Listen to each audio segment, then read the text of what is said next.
Well, another unseasonably mild day here in central and eastern Kentucky. Had a little bit of cloudiness develop through the mid to late morning, especially east and south, and filled in here in the bluegrass. That held things in check. Sunshine and warmer into the day on Thursday. Still have that weak front tomorrow night into early Friday, but it will usher in some drier air, even drier than what we have right now. And we are still looking rather hot as we head into next week. You can see on our Max AC radar and satellite a good bit of cloudiness, a light north to northeast wind, but nevertheless, that has really had an impact on temperatures, even though high pressure out to the west is building in. Mainly overcast with our Bluegrass Pace Carrier Skyview HD camera network, Richmond EKU, 73, so well above the curve. Keep in mind, our average high is still right around 86, 87, so most locations across central and eastern Kentucky, solidly 10 degrees plus cooler than where we should be. So a nice little break in the action, kind of a tease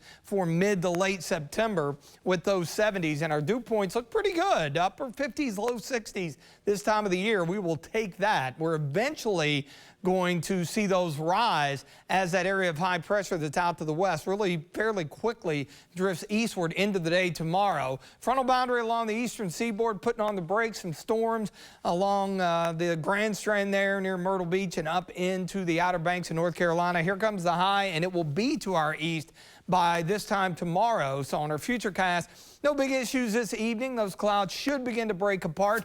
Comparable morning tomorrow to what we had this morning, low 60s, a little patchy fog in spots.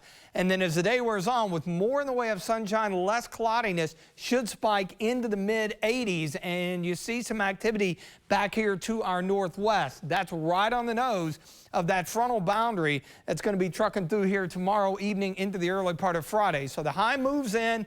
The September-like air, that'll kind of go away. Now, with the front moving in, you see a bit of green here and there. I think here in the bluegrass northward, that's the best area to have a stray shower or two. Shouldn't be any big deal. And again, a reinforcing shot of drier air as we wrap up the week. And then the focus this weekend is that big heat dome that will build out of the central plains into the eastern part of the country. The air goes down, it compresses, so that's heat, and that's the lack of any thunderstorms developing. So we are going to be high and dry. Now, one thing to point out, look at our muggy meter dipping down Friday into Saturday before it does sneak back up. But why that is relevant is because, of course, high school football, that kicks off Friday night, at least most of the games. And check this out. Fair skies, really perfect. Because think back, usually the first week or two of high school football, it can get a little dicey with humid air and many times games delayed because of storms. It's going to be ideal on Friday evening at this point. So look forward to that. 62 fair skies, quiet tonight. Tomorrow, 84, mostly sunny, a little breezy. Southwest winds 10 to 15. That'll warm us up. Of course, behind that front, only 80 for the afternoon high, and it's going to feel great on Friday. So good way to kick off the weekend. But look how quickly we begin to warm up as that dome of heat builds in. Afternoon highs, low 90s, and our hottest day Monday when we could hit the mid 90s.